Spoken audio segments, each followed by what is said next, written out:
Hello and welcome to Boring History for Sleep. Consider, if you will, the humble kitchen drawer. Within it, a silent, structured world often resides, the silverware tray. We rarely give it a second thought, yet its precise dimensions and the meticulous arrangement of its compartments are not arbitrary. They are the culmination of decades of subtle, often overlooked, industrial consensus and consumer evolution. Imagine a time when every new home might have presented a slightly different challenge for storing everyday cutlery. How did this seemingly fixed and unremarkable piece of domestic organization achieve such pervasive uniformity across American homes? To truly understand its quiet triumph, we need to examine its origins and the intricate processes of its standardization from the mid-20th century onwards. The journey towards the meticulous standardization of silverware tray dimensions and compartment layouts in American kitchen drawers, predominantly between 1950 and 1990, is a subtle yet fascinating testament to the forces of post-war industrialization, evolving domestic practices, and the relentless pursuit of efficiency in the American home. This narrative is not one of dramatic breakthroughs or revolutionary inventions, but rather a slow, incremental convergence of design, manufacturing capabilities, and consumer expectations, culminating in a ubiquity that often goes entirely unnoticed. In the immediate post-World War II era, the United States experienced an unprecedented economic boom, fueled by returning servicemen, burgeoning families, and a profound desire for stability and domestic comfort. This era witnessed a massive expansion in housing construction, particularly in the burgeoning suburbs. New homes often featured kitchens designed for practicality and the efficient use of space, a departure from the more bespoke, often less organized kitchens of previous generations. Central to these new kitchens were factory-built cabinets, which themselves were undergoing a process of standardization. Prior to 1950, kitchen drawer interiors varied significantly. Custom cabinetry often meant custom-sized drawers, and consequently, custom-fitted or entirely absent organizational solutions for cutlery. Early silverware trays were frequently simple wooden boxes, sometimes partitioned, that might have been purchased separately or even crafted by a homeowner or local carpenter. These early solutions were often rudimentary, lacking the refined fit and designated compartments that would later become standard. Their dimensions were dictated by the specific drawer they were intended to occupy, rather than by a universal design principle. Materials range from basic pine or oak, sometimes lined with felt to protect sterling silver, to more utilitarian plywood constructions. The variability in these early forms meant that moving from one home to another often rendered a custom-made tray useless, necessitating a new solution for each new kitchen. This inconvenience, while minor in isolation, represented an aggregate inefficiency that the burgeoning housewares industry was poised to address. The impetus for standardization began with the rise of the modular kitchen. Cabinet manufacturers, driven by the economies of scale inherent in mass production, started producing base cabinets in predictable, repeatable widths. Common widths emerged: 12, 15, 18, 24, 30, 36, and occasionally 42 or 48 inches. These were exterior cabinet widths. However, they directly influenced the internal dimensions of the drawers contained within. For instance, a 24-inch base cabinet would typically feature a drawer box with an internal width of approximately 21 to 21.5 inches, accounting for the thickness of the cabinet side panels and the drawer glides themselves. Similarly, the internal depth of kitchen drawers began to coalesce around a standard. With kitchen countertops generally fixed at a 24-inch depth to accommodate standard appliances and ergonomic working surfaces, the usable internal depth of a drawer box often settled between 20 and 22 inches, after accounting for the drawer front and back panels. These evolving standard dimensions were not formally legislated for the housewares industry, but rather emerged as de facto standards driven by the dominant cabinet manufacturers and the practicalities of construction. These emerging standard drawer dimensions provided the fertile ground for the concept of a universally fitting silverware tray to take root. Manufacturers of housewares, observing the trend in cabinet production, recognized a significant market opportunity. If they could produce trays that fit snugly into the most common drawer sizes, they could appeal to a vast number of homeowners, both in new constructions and those undertaking kitchen renovations. This would eliminate the need for custom solutions and provide a readily available, affordable organizational tool. The 1950s saw the initial proliferation of purpose-built silverware trays made from new materials. While wood continued to be used, often marketed as a premium option, plastics began to emerge as a dominant material. Polystyrene, a relatively inexpensive and easily moldable thermoplastic, became particularly popular. Its rigid nature and smooth surface made it ideal for forming into compartmentalized trays. Early plastic trays were often somewhat chunky, reflecting both the limitations of early injection molding technology and a design philosophy that equated thickness with durability. The tooling for these early plastic products was often less sophisticated, leading to a more utilitarian, blocky aesthetic. The color palette was typically limited to basic, muted tones such as opaque white, cream, or a light beige, designed to blend inconspicuously into the prevailing pastel and neutral kitchen decors of the era. The earliest standardized trays typically featured 4 primary compartments. These were generally designed for 1. Forks, often accommodating both dinner forks and salad forks. 2. Knives, primarily dinner knives. 3. Spoons, often combining teaspoons and tablespoons into 1 or 2 sections. 4. A larger, often wider, compartment for miscellaneous serving utensils, such as ladles, spatulas, or larger serving spoons. This compartment often varied most in its precise dimensions, reflecting the diverse nature of serving pieces. The dimensions of these compartments were not arbitrary. They were the result of empirical observation of typical utensil sizes. A standard dinner fork, for instance, measures approximately 7 to 8 inches in length, with a head width of around 1 inch. Dinner knives are generally longer, ranging from 8.5 to 9.5 inches, sometimes exceeding 10 inches for older patterns. Teaspoons are shorter, around 5.5 to 6 inches, while tablespoons typically range from 7 to 8 inches. Therefore, the length of the primary compartments was generally set to accommodate the longest common utensil, typically the dinner knife, leaving a small margin for ease of placement and retrieval. This often meant compartment lengths of around 10 to 11 inches. The widths of the individual cutlery compartments were determined by the need to hold a reasonable quantity of utensils, usually a service for 8 or service for 12, without excessive crowding. This translated to widths of approximately 2.5 to 3 inches for forks, knives, and spoons. The fourth, wider compartment for serving utensils might range from 4 to 6 inches in width, and sometimes featured a slightly reduced length to differentiate it or to accommodate shorter serving pieces more efficiently. The overall external dimensions of these early plastic trays were designed to fit into the most common internal drawer widths and depths. A prevalent size quickly became one designed for an 18-inch base cabinet drawer, which had an internal width of approximately 15 to 15.5 inches. A tray intended for this drawer might measure 14.5 inches wide by 20 inches deep. For larger drawers, trays might be designed to fill a 21-inch internal width from a 24-inch cabinet, measuring perhaps 20.5 inches wide. The height of these trays was also critical. They needed to fit within the internal clearance of the drawer, beneath the drawer glides, or any upper lip, while still providing sufficient depth for the utensil handles. A common tray height emerged at approximately 2 inches, offering adequate depth for most standard cutlery, without being so tall as to impede drawer function or restrict the placement of items above. This 2-inch height was a careful balance, allowing for sufficient stacking of utensils without causing the drawer to catch when closing. As the 1960s progressed, the process of standardization deepened. More sophisticated injection molding techniques allowed for trays with thinner, yet still robust walls, optimizing material usage and reducing production costs.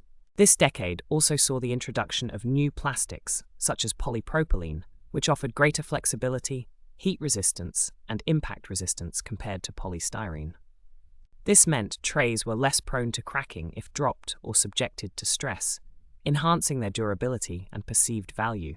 polypropylene's inherent toughness also allowed for finer details in the mold, leading to smoother finishes and more precise compartment edges. The layouts also began to diversify subtly. While the 4-compartment standard remained dominant, some manufacturers began introducing 5-compartment designs. This 5th compartment often served to separate teaspoons from tablespoons, recognizing that many households had a significant quantity of smaller spoons, or it might be a smaller dedicated slot for butter knives or other specialty items. This incremental specialization reflected a growing consumer appreciation for fine-grained organization and a desire to better manage increasingly varied sets of cutlery. These 5-compartment trays would typically reallocate some space from the miscellaneous serving utensil slot, or slightly narrow the main cutlery slots. Another significant development during this period was the rise of modularity. Instead of a single, fixed tray, some systems offered individual, interlocking compartments that could be arranged to suit the user's specific needs and drawer dimensions. While not as universally adopted as the single-unit tray, these modular systems represented an early exploration of customizable solutions within a standardized framework. They catered to homes with non-standard drawers, or those who wished for a more personalized organizational scheme, though they often came at a higher price point. These modular units often featured small, interlocking tabs or channels that allowed them to connect securely, preventing them from shifting independently within the drawer. The retail environment played a crucial role in accelerating standardization. Department stores and, increasingly, burgeoning discount retailers like Kmart and Woolworths sought to stock a limited range of products that would appeal to the widest possible customer base. For silverware trays, this meant preferring designs that fit the most common kitchen drawer sizes. A manufacturer that produced a tray fitting the internal dimensions of a typical 18-inch or 24-inch base cabinet drawer was far more likely to secure prominent shelf space than one offering an idiosyncratic size. This market pressure exerted a powerful homogenizing force on product dimensions. Sales data provided feedback loops, indicating which sizes sold best, further reinforcing the production of those standard dimensions. Retailers often provided planograms to manufacturers, detailing the precise dimensions of shelf space available, which further constrained and guided the development of product sizes. By the 1970s, the concept of a standardized silverware tray was firmly entrenched in American consumer culture. The decade, while marked by economic uncertainties and shifts in aesthetic sensibilities, continued the trajectory of refining these essential kitchen accessories. Material innovation continued, with some manufacturers experimenting with ABS plastic, known for its superior impact resistance and ability to take on various finishes, though it was generally more expensive than polystyrene or polypropylene. The focus during this era shifted somewhat to durability and ease of cleaning. Trays with smooth, rounded corners were preferred, as they were easier to wipe down and less prone to trapping food debris.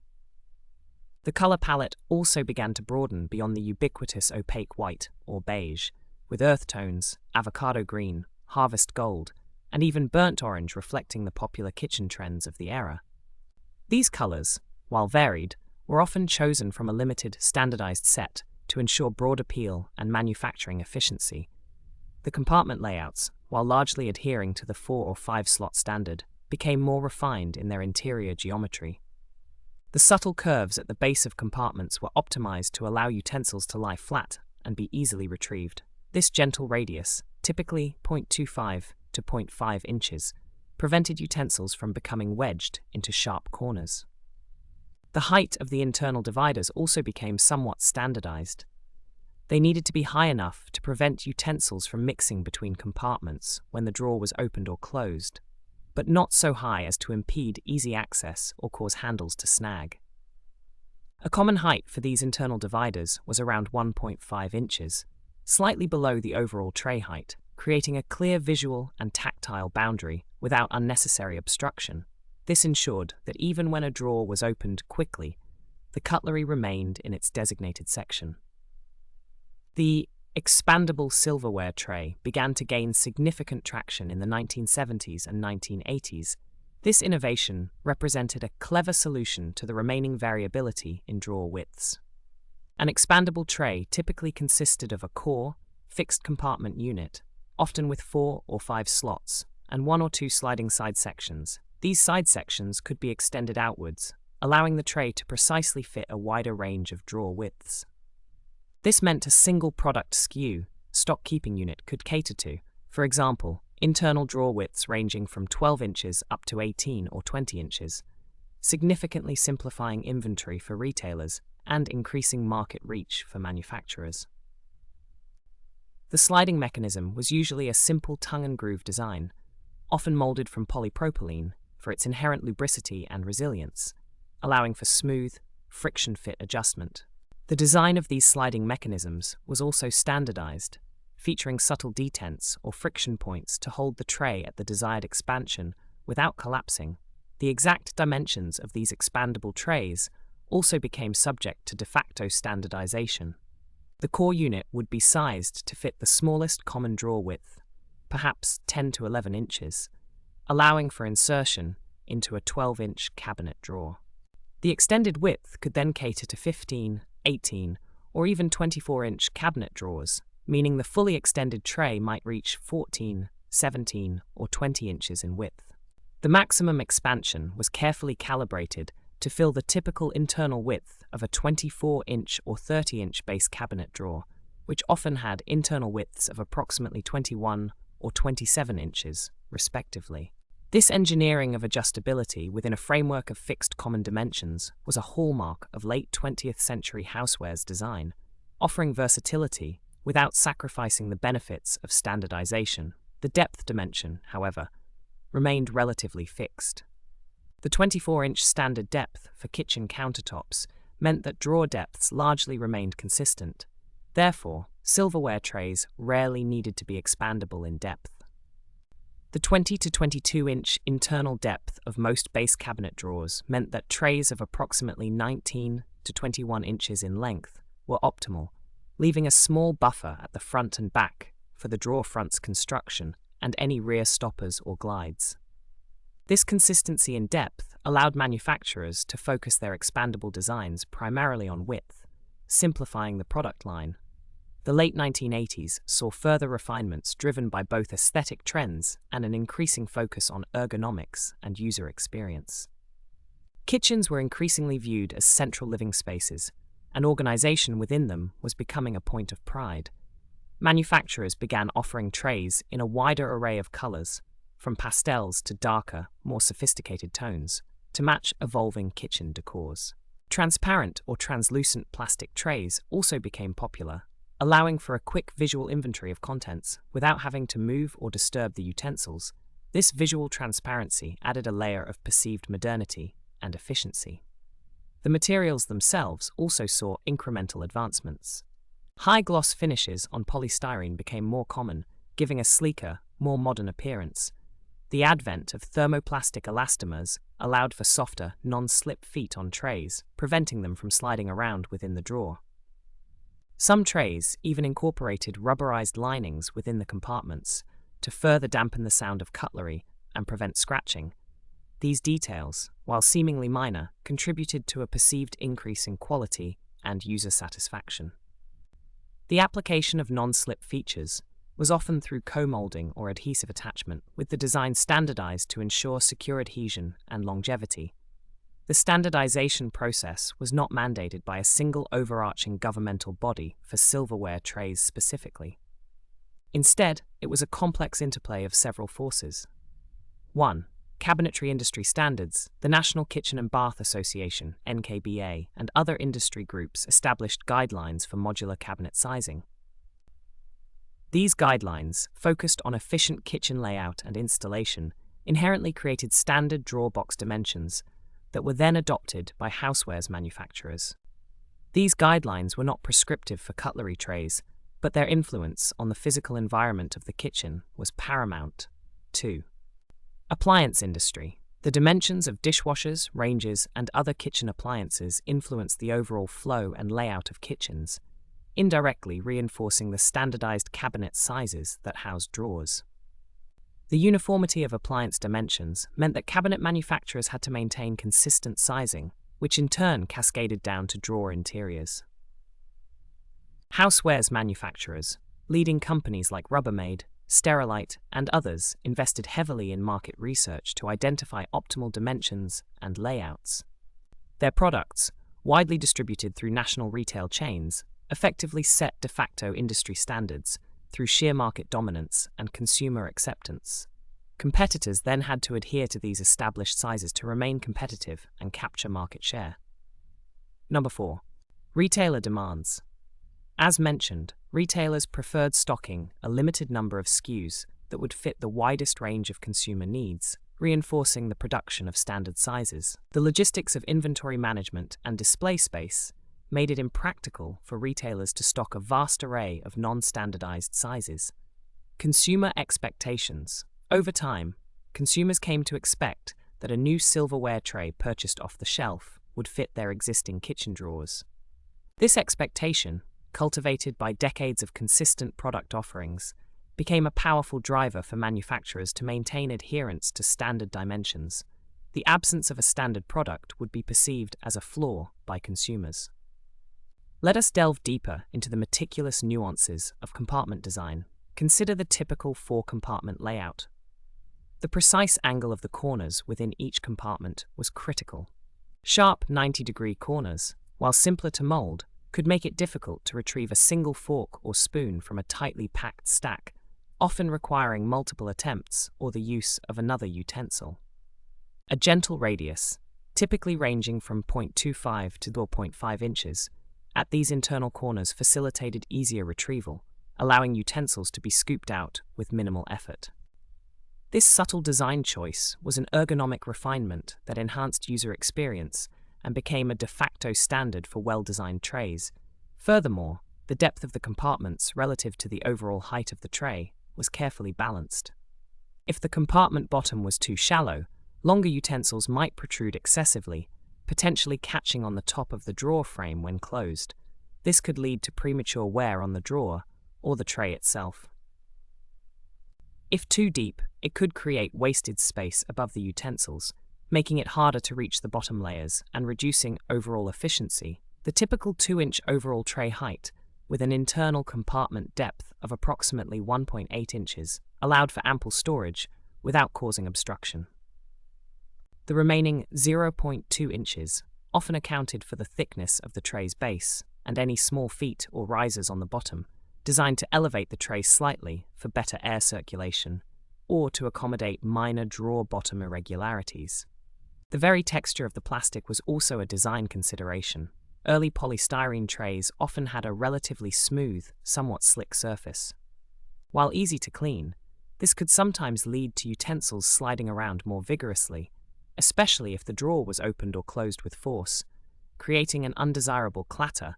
Later iterations, particularly those made from polypropylene, sometimes featured a subtle, finely textured surface. This microtexture, often achieved through specific mold finishes, such as a fine matte or stippled pattern, provided a slight degree of friction, helping to keep utensils in place and reducing the noise of movement. This was a direct response to consumer feedback and a continuous effort to improve the feel and functionality of the product without adding significant cost. Let us also consider the weight distribution within the tray. A well-designed tray, even when empty, possessed a certain structural rigidity. When filled with heavy metal utensils, the weight could be substantial, sometimes exceeding 5 to 10 pounds. The base of the tray, therefore, needed to be sufficiently strong to prevent bowing or warping over time. Ribbing or reinforcing structures on the underside of the tray were common, particularly for larger trays, to distribute weight and maintain flatness. These subtle structural elements, invisible to the casual observer, were critical engineering decisions that ensured the long-term integrity of the product.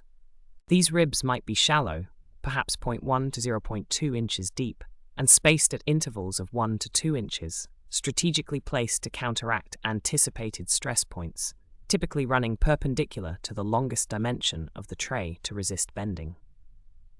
The precise width of the compartments for forks, knives, and spoons was subject to subtle variations among manufacturers, yet remained within a narrow, standardized range. For forks, a compartment width of 2.75 inches was very common, allowing for approximately 10 to 12 standard dinner forks to be neatly stacked side by side without excessive play. For knives, which typically have wider blades due to their handles and bolsters, a 3-inch width was often preferred to accommodate the bulk. Spoon compartments, needing to accommodate both the broader bowl of tablespoons and the smaller, more numerous teaspoons, sometimes varied or were subdivided internally. In a 5-compartment tray, a dedicated teaspoon slot might be narrower, perhaps 2.5 inches, while the tablespoon slot might be 3 inches. These small fractions of an inch, meticulously calculated, made a significant difference in how effectively a tray functioned for the average household's cutlery collection. The materials themselves underwent a quiet evolution. In the 1950s and early 1960s, polystyrene dominated due to its low cost and ease of processing. However, its brittleness was a drawback. A tray dropped from counter height could easily crack or shatter, leading to consumer dissatisfaction. This led to the exploration of other thermoplastics. High-density polyethylene, HDPE, offered improved impact resistance, but was slightly more flexible, which some manufacturers considered a disadvantage for a rigid organizational tool, as it could deform under heavy loads. Polypropylene, PP, however, proved to be a highly successful alternative, gaining significant market share from the late 1960s through the 1980s. PP offered an excellent balance of rigidity, impact resistance, chemical inertness, and heat resistance, meaning it wouldn't react with food residues or common kitchen cleaners, and could withstand dishwasher temperatures. It was also lighter than polystyrene and could be molded with thinner walls, contributing to material savings. The processing characteristics of PP also improved over time, allowing for faster cycle times in injection molding, further reducing production costs.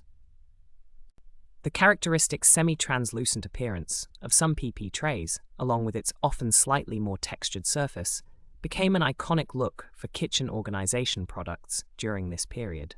The rise of the organizer culture in the 1980s, driven in part by popular media, magazines, and figures advocating for home efficiency and decluttering, also reinforced the demand for these standardized trays.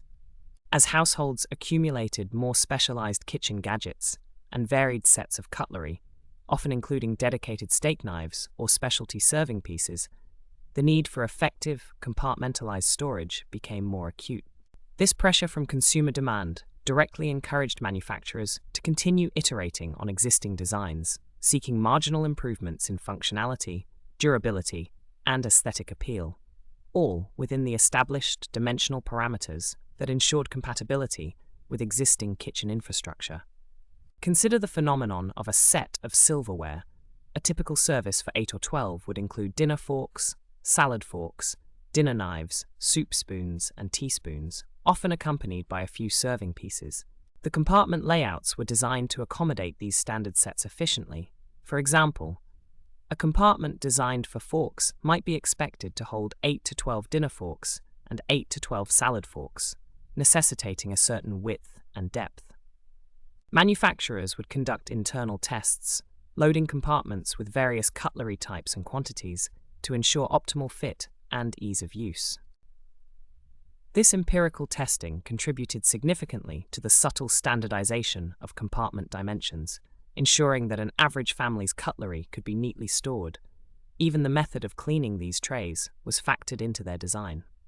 The smooth, non-porous surfaces of plastic trays made them easy to wipe clean with a damp cloth or sponge, preventing the accumulation of dust or food particles. Many were also designed to be dishwasher safe, typically on the top rack, which meant the plastic had to withstand elevated temperatures and harsh detergents without warping, fading, or degrading. Polypropylene, with its higher melting point and chemical resistance compared to polystyrene, was particularly well suited for this, cementing its position as a preferred material. The specific grade of plastic, often indicated by recycling codes molded into the underside of the tray, played a role in its suitability for high-temperature washing. The manufacturing process itself, primarily injection molding for plastic trays, was a finely tuned operation that contributed immensely to dimensional consistency. Molds, often made from hardened steel and highly polished, were precision engineered to produce identical parts millions of times over.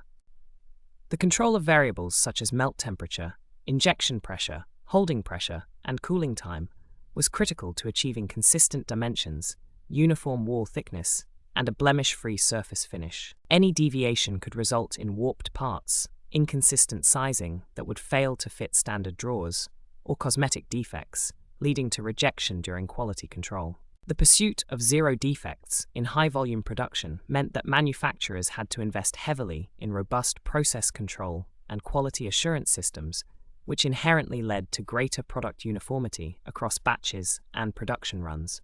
Let's expand on the regional aspect.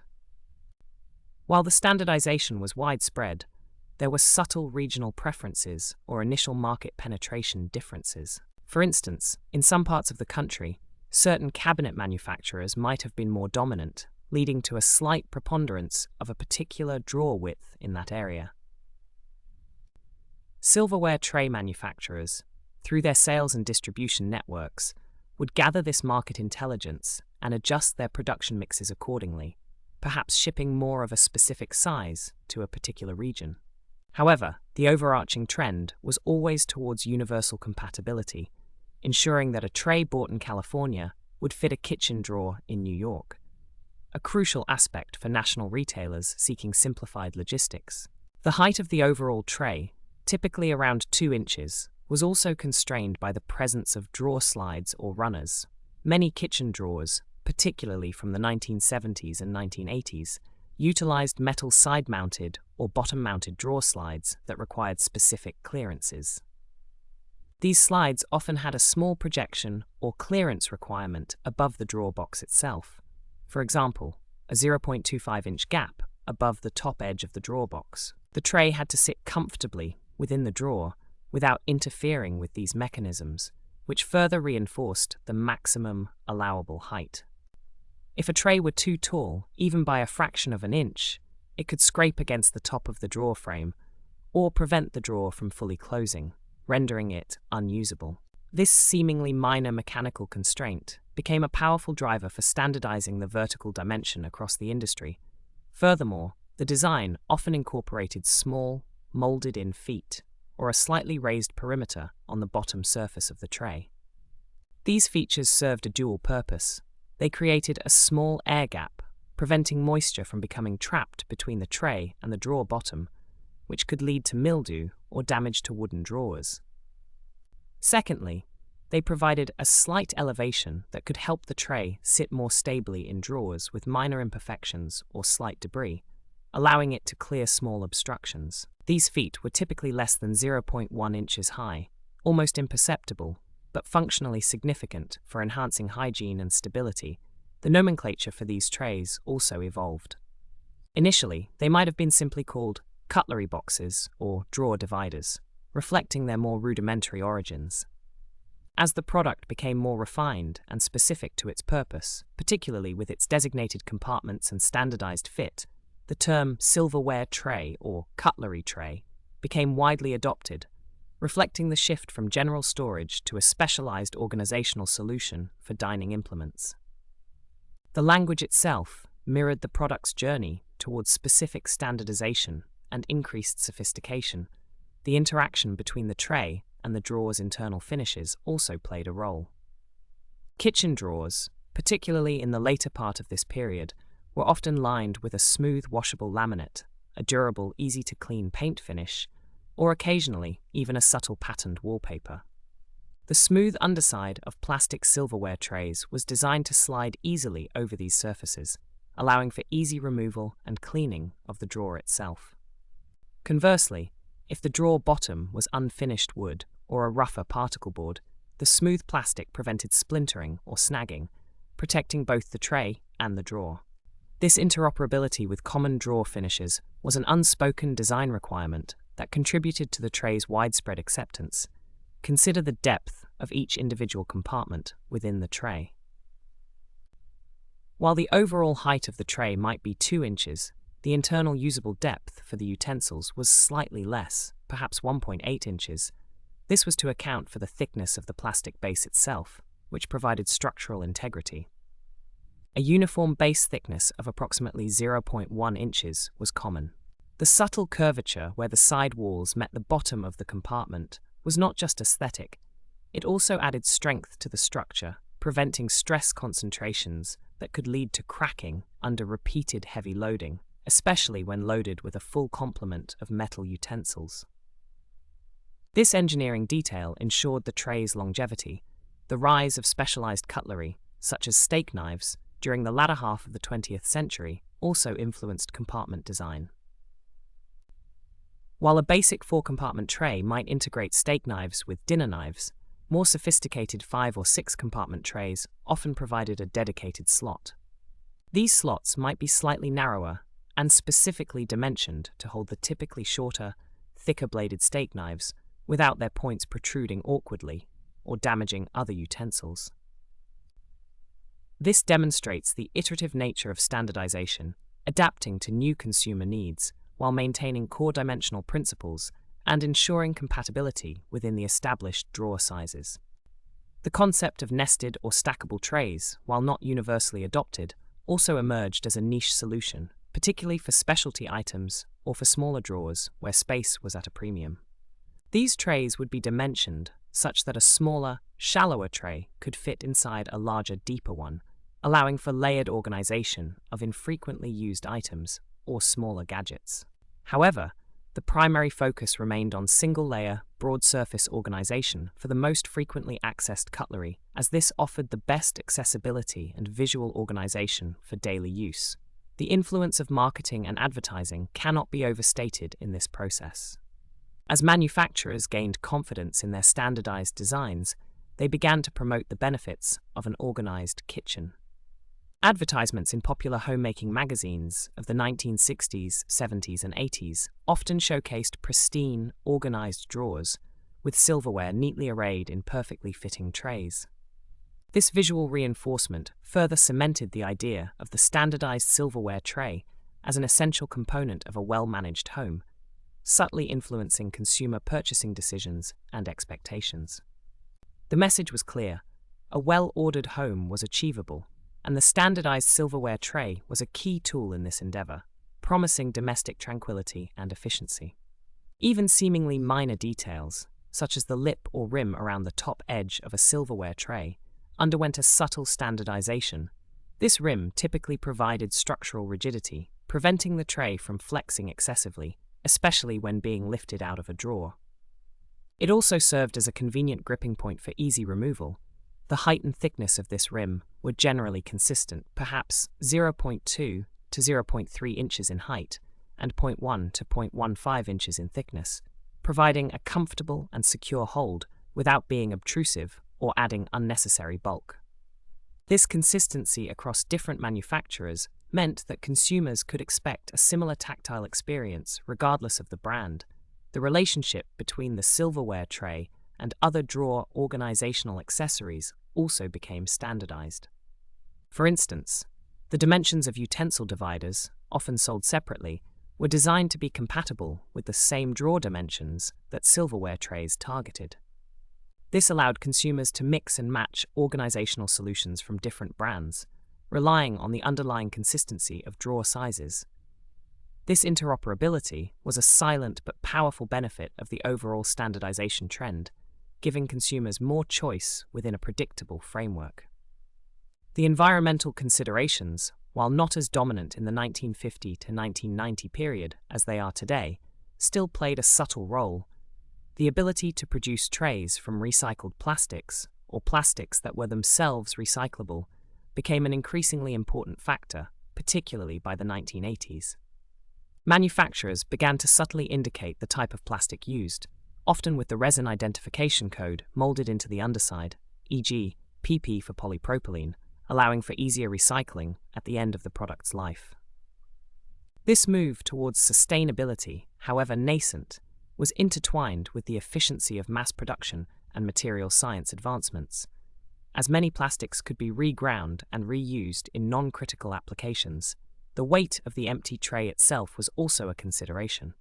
While heavier materials like solid wood conveyed a sense of quality, they were also more cumbersome to handle. Lighter plastics allowed for easier handling, especially when removing the tray for cleaning or rearranging. The balance between perceived quality, durability, and practical weight was a continuous design challenge that was largely solved through the clever use of plastics and optimized wall thicknesses. An average plastic tray might weigh between 0.5 to 1.5 pounds, depending on its size and material, a weight considered ideal for ease of handling by most users. The color choices for these trays, while varying with fashion trends, also gravitated towards certain standards. Opaque white and almond or beige were mainstays, chosen for their clean appearance and ability to blend into most kitchen decors, providing a timeless utility. Transparent or smoked translucent options offered a modern aesthetic and functional transparency, allowing contents to be visible at a glance. Brighter colors were often introduced in limited runs, catering to specific fashion cycles, such as the vibrant yellows or blues of the 1960s or the more muted pastels of the 1980s, but the core neutral colors remained the most consistently available and widely purchased. This standardization of core color options simplified inventory for retailers and provided consumers with reliable, timeless choices. The specific fit within a drawer was often a matter of careful tolerances. A tray was typically designed to have a small gap, perhaps 0.1 to 0.2 inches, between its sides and the interior walls of the drawer. This slight clearance was crucial. Too tight a fit would make insertion and removal difficult, potentially damaging the tray or the drawer lining. Too loose a fit would allow the tray to slide excessively, leading to rattling, disorganized contents, and an overall sense of disarray. This optimal clearance represented another dimension of meticulous standardization, ensuring a balance between a snug fit and practical usability. This was often achieved through iterative design and testing, where prototypes were evaluated in a range of standard drawers to find the sweet spot that minimized movement while maximizing ease of use. The interaction of the tray with various drawer liners also had to be considered. Some homeowners used non-slip shelf liners, which could affect how easily a tray slid. Trays designed with small feet or a slightly textured bottom surface often performed better on these liners, maintaining stability without becoming impossible to move. This broad compatibility with common drawer accessories was an unstated requirement for a truly standardized product, ensuring it would function well regardless of the user's specific drawer setup. The methods of attaching feet or non-slip pads to the bottom of the tray also became standardized. Often, these were small, self-adhesive rubber or silicone pads, precisely cut and applied during manufacturing. For molded-in feet, the design ensured they were robust enough to withstand the weight of the cutlery without deforming or breaking off over time. The number and placement of these feet were also strategic, typically 4 at the corners, sometimes with additional central supports for larger trays, to distribute weight evenly and prevent rocking or tilting when the drawer was opened or closed. The depth of the overall tray, when viewed from the side, presented a flat, uniform profile. This characteristic allowed for other drawer organizers or smaller items to be placed on top of the tray, or for the tray itself to be stacked within larger, deeper drawers when not in use. This modularity in the vertical dimension, while not a primary design driver, was a beneficial consequence of the standardized height, adding another layer of versatility to the product. The precise length of the primary utensil compartments, particularly for dinner knives, was a critical dimension. As mentioned, dinner knives typically range from 8.5 to 9.5 inches. Therefore, the compartments were often designed to be 10 to 10.5 inches long, providing ample space for even the longest dinner knives, without them protruding awkwardly or resting in a way that made them difficult to grasp.